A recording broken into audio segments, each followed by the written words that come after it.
हार्दिक नमस्कार एवं स्वागत छ आदरणीय श्रोता नागरिक सवालमा। म नारायण अवस्थी, प्रविधि संयोजनमा साथ दिँदै हुनुहुन्छ कल्पनाजी र छोटोजीले। नागरिक सवालमा हामी विविध विषयमा छलफल बहस र प्रश्न गर्ने गर्छौँ। आज मैले अलिक फरक प्रसङ्गमा कुराकानी गर्नेछु। सोह्र श्राद्ध आजबाट सुरु भएको छ र यस विषयमा पदमराज जोशी प्रभातसँग कुराकानी गर्नेछु। त्यसपछि कोभिड-19 को कारणले गर्दाखेरि लगभग सबै क्षेत्रहरू प्रभावित भएका छन् र त्यसमध्ये हामी आज यो क्याटरिङ सेवा अथवा प्यालेसको सेवा प्रवाहमा त्यो आम्दानी लगायत विविध पक्षमा के कस्तो प्रभाव परेको छ भनेर कुराकानी गर्नेछौँ। शुभश्री प्यालेसका एकजना सञ्चालक कविन्द्र पन्तजीसँग कुराकानी गर्नेछौँ र त्यसपछि चुरे गाउँपालिका वडा नम्बर 5 को पट्रेनीमा गएको पहिरोबाट 29 परिवार विस्थापित भएका छन्। ती परिवारका 3 जना व्यक्ति र त्यसरी चुरे गाउँपालिकाका अध्यक्षजीसँग पनि कुराकानी गर्नेछौँ। आजदेखि सोह्र श्राद्ध सुरु भएको छ। प्रत्येक वर्ष आश्विन कृष्ण प्रतिपदादेखि सुरु हुने सोह्र श्राद्ध अर्थात् पितृपक्षदेखि अपराह्नकालमा दिवंगत पितृका नाममा तर्पण, सिधादान र पिण्डदान गरी सुरु हुँदैछ। आश्विन कृष्ण प्रतिपदादेखि अश्विन शुक्ल प्रतिपदासम्म 16वटा तिथिमा दिवंगत पितृलाई सम्मानका साथ तर्पण, सिधादान र पिण्डदान गरिने भएकोले यो पक्षलाई पितृपक्ष एवं सोह्र श्राद्ध समेत भन्ने गरिएको हो। पितृपक्षको पहिलो दिन आज प्रतिपदा तिथिको श्राद्ध गरिन्छ। चाडपर्व यज्ञ यज्ञादि तथा ठुला कार्य गर्नुअघि पितृलाई श्रद्धा भक्तिका साथ सम्झिने वैदिक सनातन हिन्दू शास्त्रीय परम्परा अनुसार सोह्र श्राद्ध गर्ने गरिएको हो। यस समयमा पितृले आश गरी बसेका हुन्छन् भन्ने शास्त्रीय मान्यता छ। पितृपक्षका बेलामा पितृलोकबाट दिवंगत पितृहरू पिण्ड पानीको आशले मर्त्यलोकमा झर्छन् भनी धर्मशास्त्रका हेमाद्री, वीरमैत्रेय, निर्णय सिन्धु लगायत ग्रन्थमा उल्लेख गरिएको छ। यस अवसरमा शास्त्रीय रूपमा दिएका विकल्प अनुसारका कर्म नगरी पितृ सुस्केरा निकाली सन्तानलाई श्राप दिई फर्कन्छन् भन्ने वाक्य ती ग्रन्थमा उल्लेख गरिएको धर्मशास्त्रविदहरूको भनाइ छ। यसरी सोह्र श्राद्ध गर्नाले पितृप्रतिको आफ्नो दायित्वबोध पुरा हुनका साथै पितृ ऋणबाट पनि मुक्त भइन्छ भन्ने धार्मिक विश्वास छ। वैदिक सनातन हिन्दू धर्मावलम्बीले ठुला माङ्गलिक कार्य गर्नु अगाडि नान्दीमुखी श्राद्ध, पितृको मृत तिथिमा गर्ने एकोत्कृष्ट श्राद्ध र सोह्र श्राद्धमा गर्ने पार्वण श्राद्ध गर्ने गर्दछन्। सोह्र श्राद्धमा मृत्यु भएकाको सम्झनामा गरिने एक पार्वण श्राद्ध, सोह्र श्राद्धमा मृत्यु भएकाको सम्झनामा गरिने एक पार्वण श्राद्ध, तीर्थमा गरिने तीर्थ श्राद्ध र बद्रीको ब्रह्म कपालमा तीर्थमा गरिने ब्रह्म कपाली जस्ता श्राद्धहरू पनि प्रचलित रहेका छन्।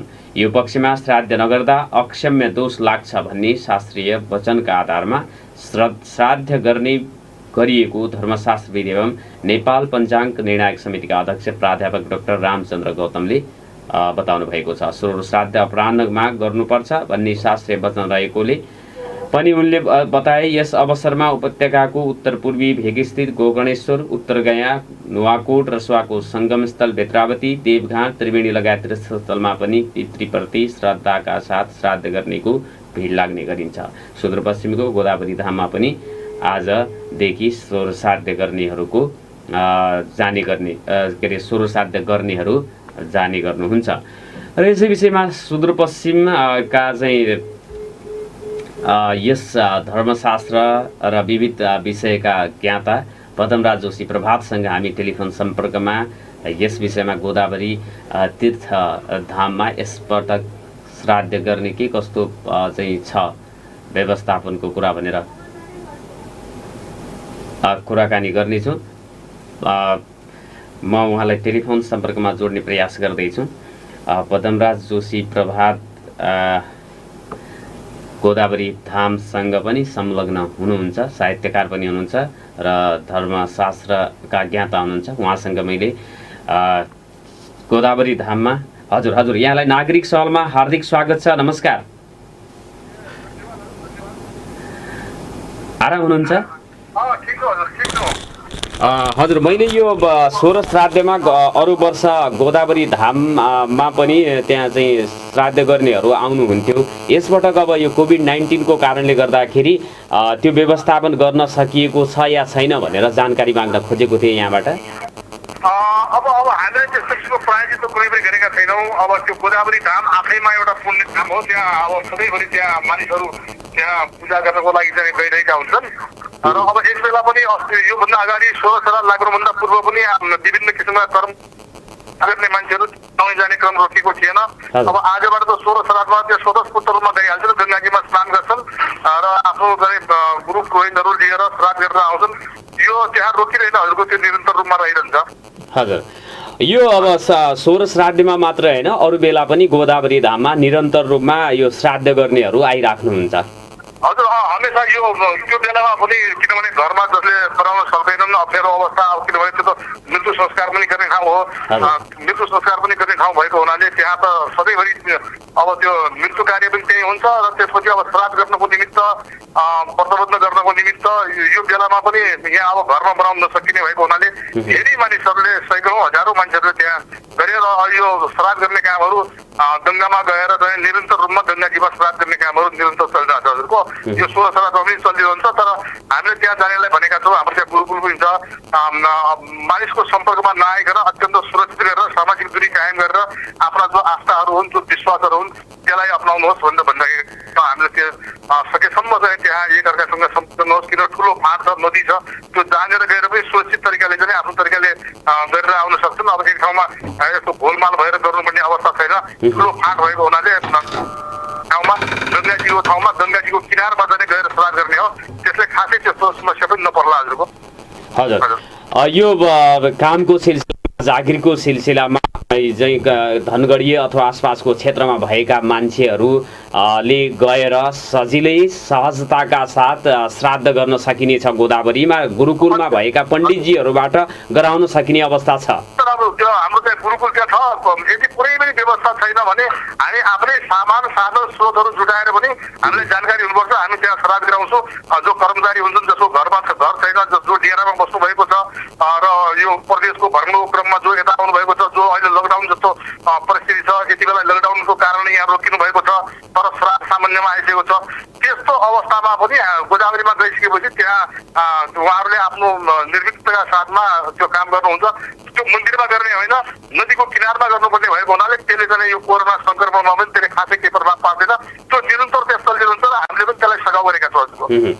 अब कोही नयाँ मान्छे त्यहाँ पण्डितजीहरूलाई खोज्नको लागि केही सम्पर्क नम्बर तपाईँकै अथवा कसैको भन्न सकिने अवस्था छ? हाम्रा श्रोताहरूको लागि हामी त्यहाँ व्यवस्था गरिदिन्छौँ यदि त्यस्तो किसिमको छ। किनभने हाम्रो पनि अब हामीले आचार्यलाई अलिक टाढै बसेर जाने, अब किनकि अब यो धेरै ठाउँमा घर घरमा जान त सकिँदैन। त्यहाँ गएका मानिसलाई टाढा गएर सामाजिक दूरी कायम गरेर त्यस्ता पूजा अनुष्ठान गराउनुको लागि त्यहाँ बाधा पुग्दैन, हामीले व्यवस्था गरिदिन्छौँ। हजुर, यसको लागि म यहाँको नम्बर पनि यसै कार्यक्रमबाट मेरो नम्बर दिँदा हुन्छ। किनभने हाम्रो अभियान नै हाम्रा धर्मलाई, हाम्रा आस्थालाई, हाम्रा विश्वासलाई कायम गर्नका लागि र हाम्रा यहाँका आफ्ना नागरिक दाजुभाइ दिदीबहिनीहरूलाई कसरी चाहिँ सहुलियत हुन्छ, कसरी उहाँहरूलाई सुगम हुन्छ भन्ने हाम्रो उद्देश्य भएकोले यो कोरोनाबाट चाहिँ कोरोनाको कारणले चाहिँ त्यहाँ कुनै त्यस्तो किसिमको हुँदैन। त्यो ठुलो फाँट छ। हामी सामाजिक दूरी कायम गराएर हाम्रो चाहिँ त्यहाँ आचार्यहरू बटुहरू हुनुहुन्छ, त्यसका अतिरिक्त पनि हामी अन्य व्यवस्था गरेर पनि त्यहाँ गएका मानिसहरूलाई निर्विघ्नताका साथमा राम्रो तरिकाले चाहिँ आफ्ना आस्था विश्वासहरू प्रकट गर्ने, आफ्ना देवीहरू, आफ्ना चाहिँ चित्रहरूको चाहिँ तर्पण श्राद्ध गर्ने, त्यो सबै संस्कारहरू त्यहाँ गर्ने व्यवस्था हुन्छ। हाम्रो नम्बर दिँदा फरक पर्दैन। हजुर हजुर, अब यो चाहिँ श्राद्ध चाहिँ किन गरिन्छ भन्ने कसैको प्रश्न पनि हुन्छ होला। यो 16 श्राद्ध चाहिँ को महत्त्व अनि यो चाहिँ गर्नुपर्नको कारण मैले चाहिँ यहाँबाट चाहिँ हाम्रा श्रोताहरूको जानकारीको लागि भनिदिन अनुरोध गरेँ।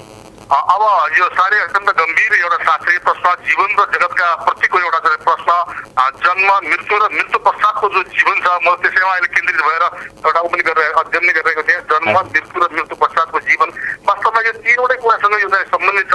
र हाम्रो एउटा हामी वैदिक जाति भनेको हामी प्रकृति पूजक जाति हौँ।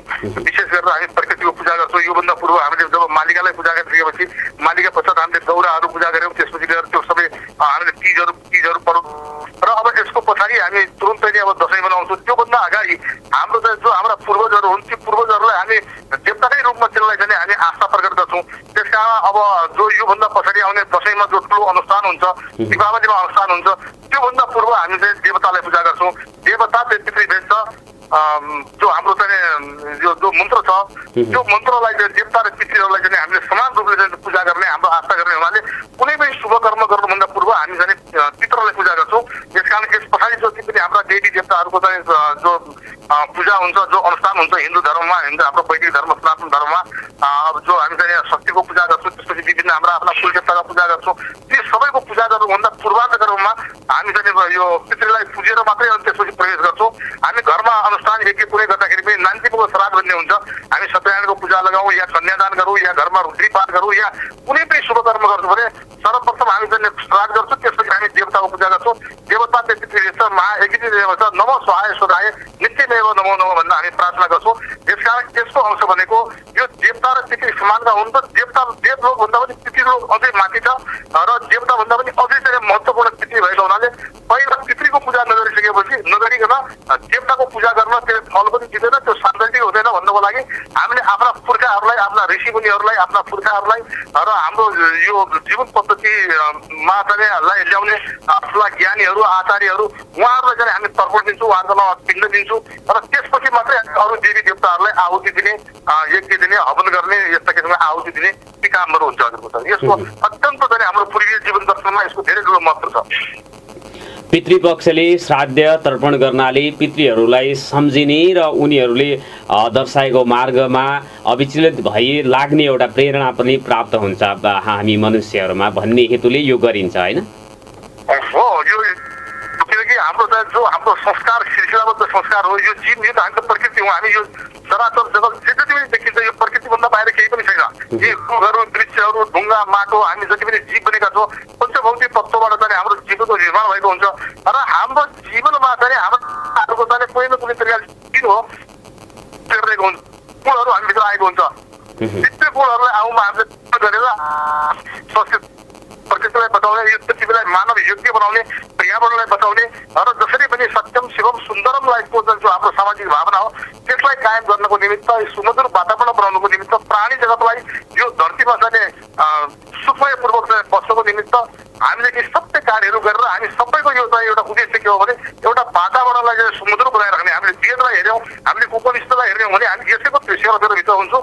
योभन्दा बाहिर हामी जान सक्दैनौँ कि जसरी पनि यो धरतीलाई बचाइराख्ने र यो धरतीमा जति पनि प्राणीहरू छन् ती प्राणीलाई अनुकूल वातावरण प्रदान गर्नुको निमित्त हाम्रा यी विभिन्न निर्धारण गरिएका छन् र यसभित्रको एउटा विज्ञान पक्ष भनेको यो हो कि अब त्यत्तिकै जाने वैज्ञानिक विज्ञानका लागि यसको संरक्षण गर्न भन्यो भने मान्छेले मान्दैन, यसलाई आस्थामा राखिदिएको छ र हाम्रा पुर्खाहरूको, हाम्रा माता पिताहरूको र हाम्रा पूर्वजहरूको जो गुण छ त्यो हाम्रो शरीरमा आउँछ, शरीरमा पनि आउँछ। त्यो शरीरमा आइसकेपछि त्यसलाई चाहिँ हामीले बचाइराख्नुको निमित्त हामीले आफ्ना पुर्खाहरूका असल गुणहरूलाई चाहिँ कायम गर्नका लागि यसरी हामी चाहिँ श्राद्ध गर्छौँ र श्राद्ध भनेको श्रद्धा हो।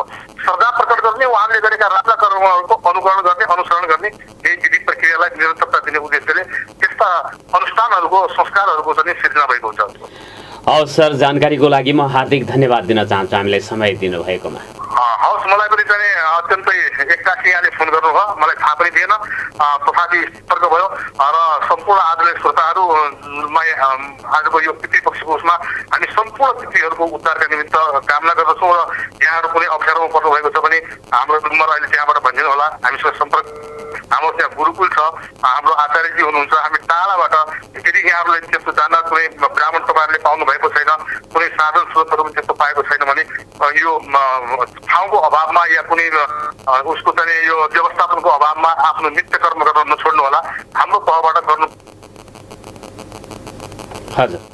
सचित ठाउँमा एकैचोटि एकै ठाउँमा मान्छेहरू नगइकन ठुलो फाँट छ गोदावरीको गङ्गाजीमा गएर आउन जान जाने आफ्नो निजी सवारी साधन लिएर गइसकेपछि त्यहाँ गएर पूजा गरेर आउन कुनै पनि अप्ठ्यारो छैन।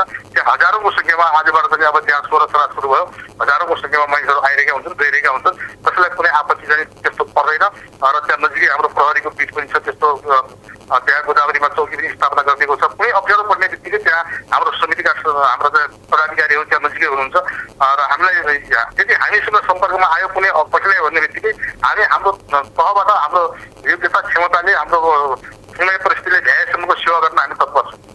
धन्यवाद, धन्यवाद। आदरणीय श्रोता, उहाँ हुनुहुन्थ्यो पदमराज जोशी, प्रवाद संस्कृतिका ज्ञाता, साहित्यकार पनि र अध्येता पनि हुनुहुन्छ। उहाँसँग मैले कुराकानी गरेँ। गोदावरी धाममा तपाईँहरूले पनि श्राद्ध तर्पण गर्न सक्नुहुनेछ, जसका लागि गोदावरी धाममा गुरुकुल पनि रहेको छ र गुरुकुलबाट यहाँहरूले यो विभिन्न किसिमको पात्रहरू, विभिन्न किसिमको अन्य सहयोगहरू जे चाहिन्छ त्यसको सहयोग पनि प्राप्त गर्न सक्नुहुनेछ भनेर उहाँले चाहिँ भन्नुभएको छ। र जसको लागि यदि श्राद्ध तर्पण गर्न चाहनुहुनेहरू जो गोदावरी धाममै गएर चाहिँ पितृहरूको श्राद्ध र तर्पण गर्न चाहनुहुन्छ भने पदमराज जोशी प्रभातजीको नम्बर रहेको छ 9749 00 7122। उहाँको नम्बरलाई म पुनः भन्न चाहन्छु 9749 00 7122। उहाँको नम्बर रहेको छ, सम्पर्क गरेर जान सक्नुहुनेछ र भौतिक दूरी कायम गरी त्यहाँ चाहिँ श्राद्ध गङ्गाजीमा गोदावरी तीर्थस्थलमा श्राद्ध र तर्पण गर्न सक्नुहुनेछ सजिलै। र यो नित्य काम अन्तर्गत पर्दछ श्राद्ध गर्नु पनि। 16 श्राद्धमा अनिवार्य रूपमा पितृहरूको श्राद्ध र तर्पण गर्नुपर्ने हुन्छ भन्ने हाम्रो शास्त्रीय मान्यता रहेको छ। यसपछि हामी यो कोभिड-19 को प्रभावले अब विविध व्यवसाय पेसामा यसको प्रभाव परेको छ र त्यसमध्ये एउटा प्रभाव यो चाहिँ प्यालेस व्यवस्थापनका कुराहरू, पार्टी प्यालेसहरूमा पनि यसको प्रभाव देखिएको छ। एकदमै सुनसान, अब कतै कामै नगर्न सक्ने स्थिति आएको छ प्यालेसहरूमा र उहाँहरूले यो बिचमा के कस्ता समस्याहरू भोगिराख्नु भएको छ अथवा यो विषयमा थोरै पार्टी प्यालेसका विषयमा हामी कुराकानी गर्नेछौँ। शुभश्री प्यालेसका सञ्चालक कविन्द्र पन्तसँग म कुराकानी गर्न गइराखेको छु। उहाँलाई म टेलिफोन सम्पर्कमा जोड्ने प्रयास गर्दैछौँ।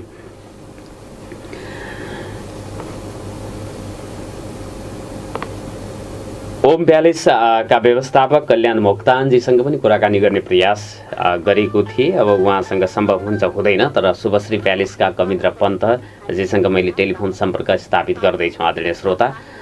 यो त्यसपछि चुरे गाउँपालिकाका यो पहिरो पीडित नागरिकहरूसँग मैले कुराकानी गरिरहेछु। गणेश थापा मगर, अर्जुन धामी, जग्गो धामी भनेर 3 जना स्थानीयको मैले नम्बर र उहाँहरूसँग सम्पर्क गरेको छु। र त्यसपछि चुरे गाउँपालिकाका अध्यक्ष धनबहादुर रोका मगरसँग पनि कुराकानी गर्ने छौँ। चुरे गाउँपालिकामा 29 परिवारको उठीवास लगाउने किसिमले पहिरो गएको छ। त्यहाँको चाहिँ चुरे गाउँपालिका वडा नम्बर 5 को पट्रेनीमा 29 परिवार विस्थापित भएर भीमदत्त राजमार्गको अब छेउछाउमा तिरपाल हालेर बसिराखेको अवस्था छ। उहाँहरूले कुनै ठाउँबाट त्यो राहत यताउति केही पनि नपाएको गुनासो पनि सँगसँगै गरिराख्नु भएको थियो। तिरपाल दिन आए, त्यसपछि अन्य कुराहरूको हाम्रो चाहिँ केही पनि व्यवस्थापन भएको छैन भन्ने गुनासो उहाँहरूको रहेको थियो। कविन्द्र पन्तजीसँग मैले टेलिफोन सम्पर्क गर्दैछु, तर रिसिभ भइराखेको छैन। तसर्थ म पहिरो पीडित चुरे गाउँपालिका वडा नम्बर 5 पट्रेनीका स्थानीयसँग कुराकानी गर्न गइराखेको छु। मैले आफैले नम्बर पनि डायल गरिराखेको छु आदरणीय श्रोता 98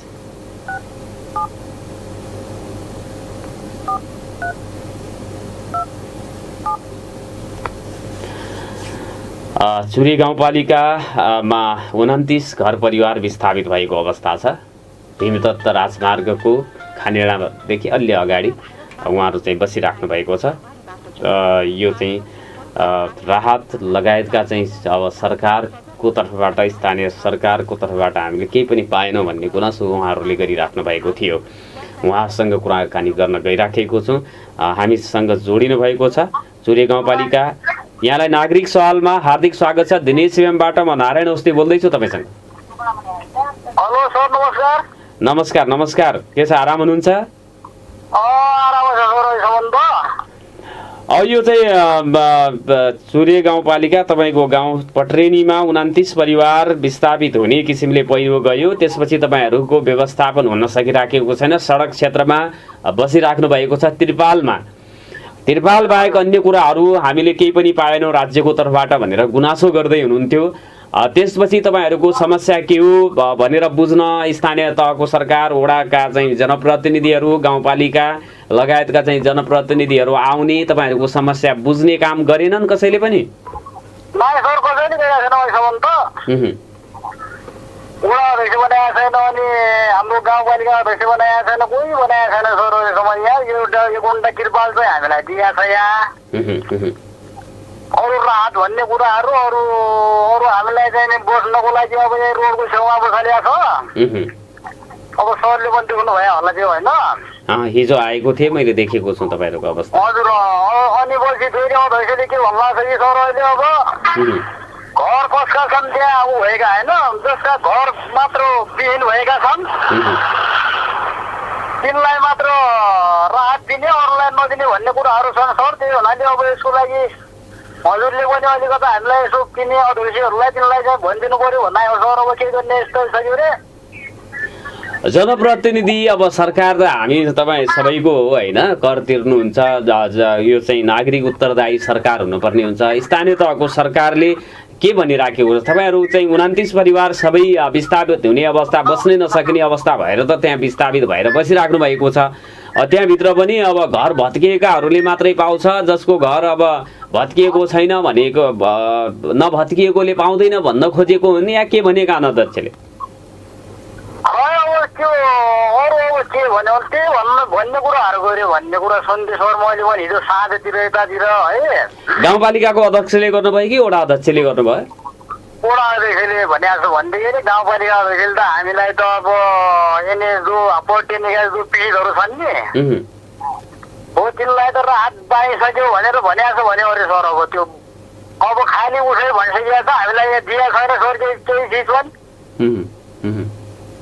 त्यही हुँदाखेरि अब वडा अध्यक्षले पनि त्यही भनेको छ भन्दाखेरि अब जसको घर मात्र अब यसरी पल्टिया छ नि हो तिनीहरूलाई मात्र हामीले राहत दिनुपर्ने हो, अरूलाई चाहिँ अरूले उतै जानुपर्ने हो भन्ने कुराहरू चाहिँ यहाँ मैले सुने सर हिजो साँझ भयो।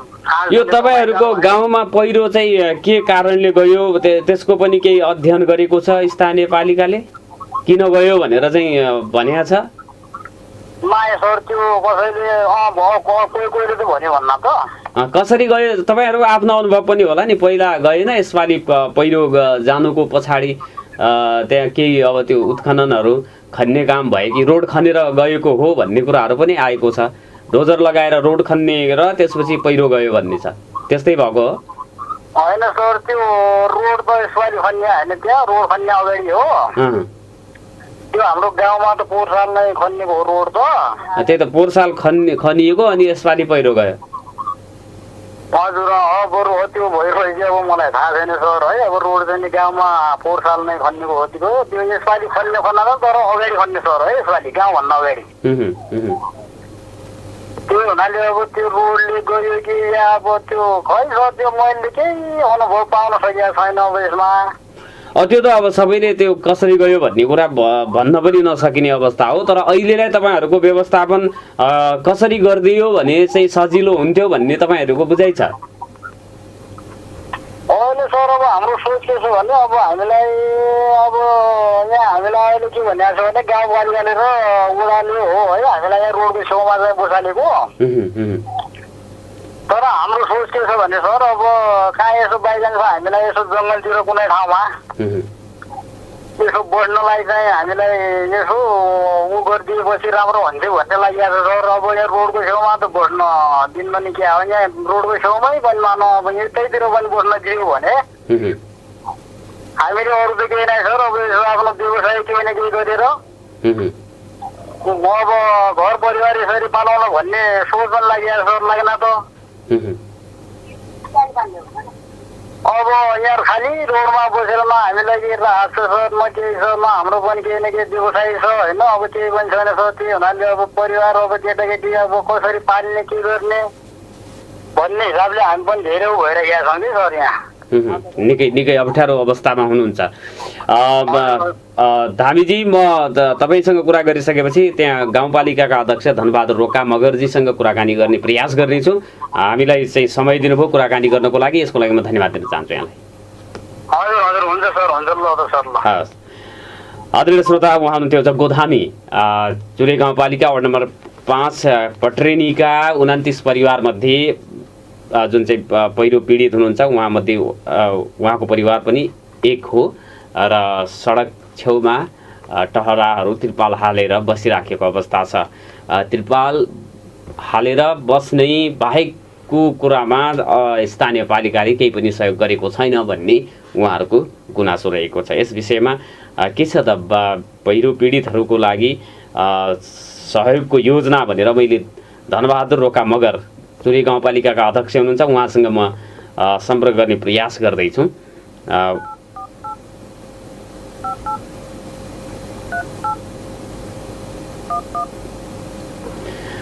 चुरे गाउँपालिकाका अध्यक्ष धनबहादुर रोका मगरसँग म यस विषयमा कुराकानी गर्ने प्रयास गर्दैछु।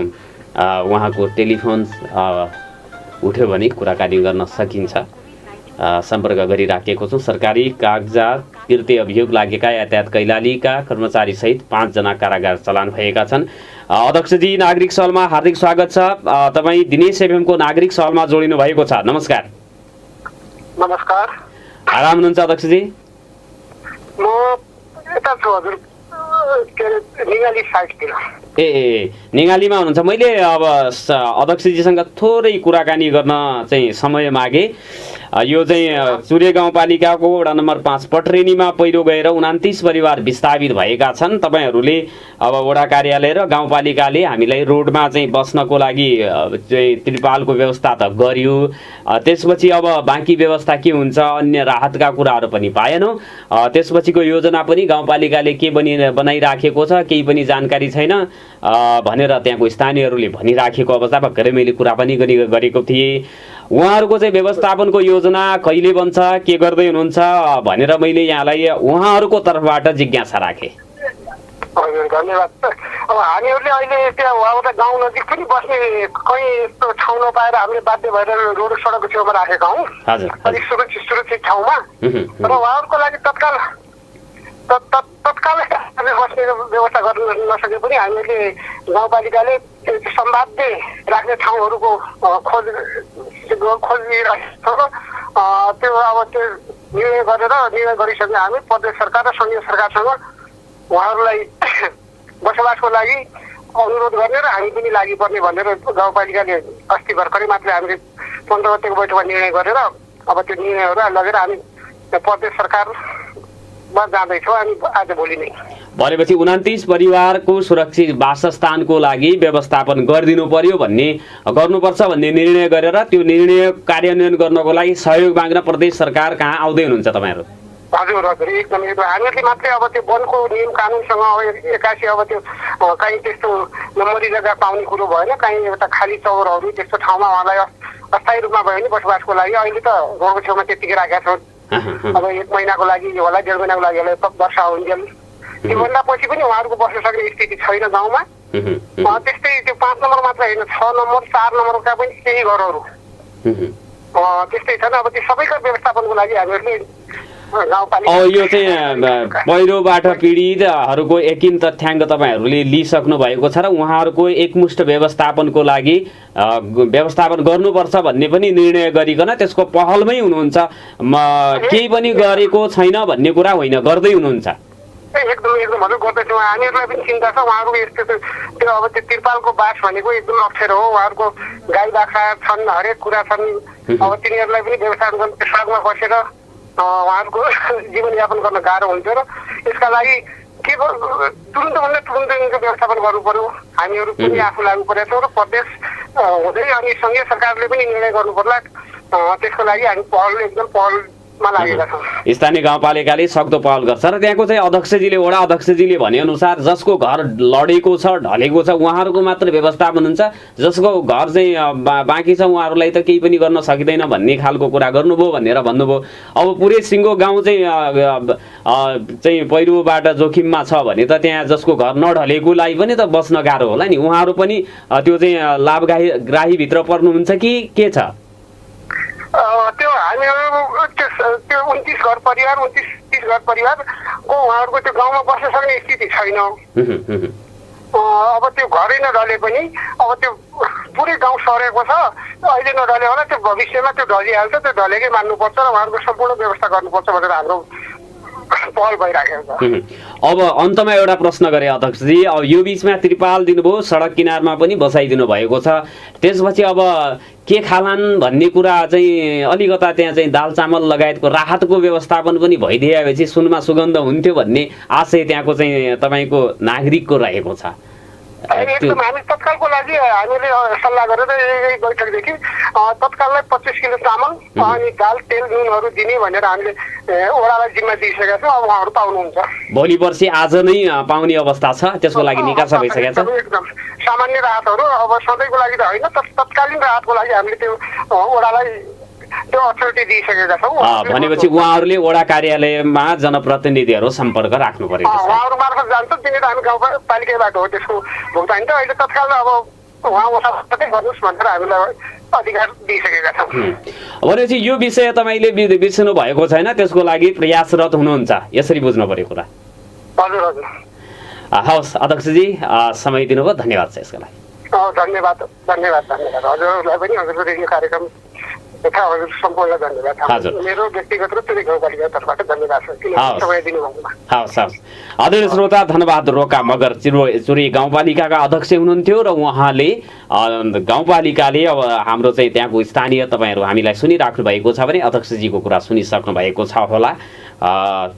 गाउँपालिकाले निर्णय गरेर प्रदेश सरकारसँग सहयोगको लागि व्यवस्थापन अब तुरुन्तै व्यवस्थापन गर्न, सडक छेउमा बस्न गाह्रो हुन्छ र अन्य क्षेत्रको अब चाहिँ यो सरकारी वनको स्वामित्व प्रदेश सरकारको हुन्छ र प्रदेश सरकार अथवा सङ्घीय सरकारले सहयोग गर्यो भने चाँडोभन्दा चाँडो व्यवस्थापन गर्न प्रयासरत रहेका छौँ भनेर चुरे गाउँपालिकाका अध्यक्षले भन्नुभएको छ। र सँगसँगै अब चामल 25 केजी प्लस दाल नुन तेलका कुराहरू पनि सहयोग चाहिँ दिने भनेर निर्णय भइसकेको छ। वडा कार्यालयमा हामीले निकासा दिन्छौँ त्यसका लागि पनि भन्नुभएको छ। यसपछि टाइम चेक र हामी चाहिँ छोटो व्यापारिक विश्राममा जानेछौँ र त्यसपछि मैले केही कुराहरू यहाँहरूलाई चाहिँ भन्ने छु। नागरिक सवाल सुन्दै 69 जनाको भने ट्राभल हिस्ट्री छैन, बाह्य भ्रमण कुनै त्यो इतिहास नभएका व्यक्तिहरूमा पनि कोरोना देखिएको छ। सुदूरपश्चिमको अस्थायी राजधानी धनगढीमा कोरोना सङ्क्रमितको सङ्ख्या 249 पुगेको छ। देशमै पहिलो पटक गत चैत 14 गते कोरोना सङ्क्रमण देखिएको धनगढीमा मङ्गलबारसम्म 249 जनामा सङ्क्रमण पुष्टि भएको छ।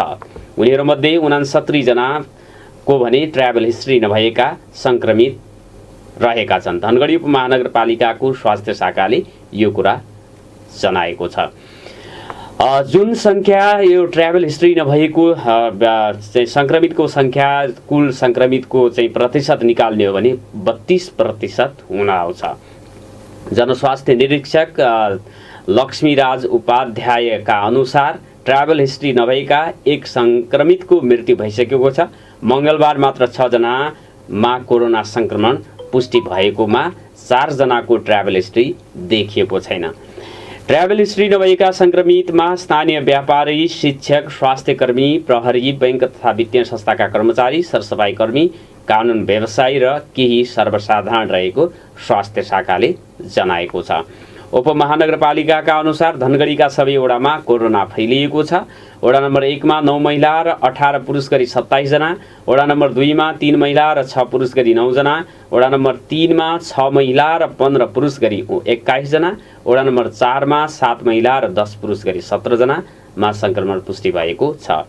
वडा नम्बर 5 मा 12 महिला र 16 पुरुष गरी 28 जना, वडा नम्बर 6 मा 4 पुरुष र 1 महिला गरी 5 जना, वडा नम्बर 7 मा 5 महिला र 7 पुरुष गरी 12 जना मा कोरोना सङ्क्रमण पुष्टि भएको उपमहानगरपालिकाले जनाएको छ।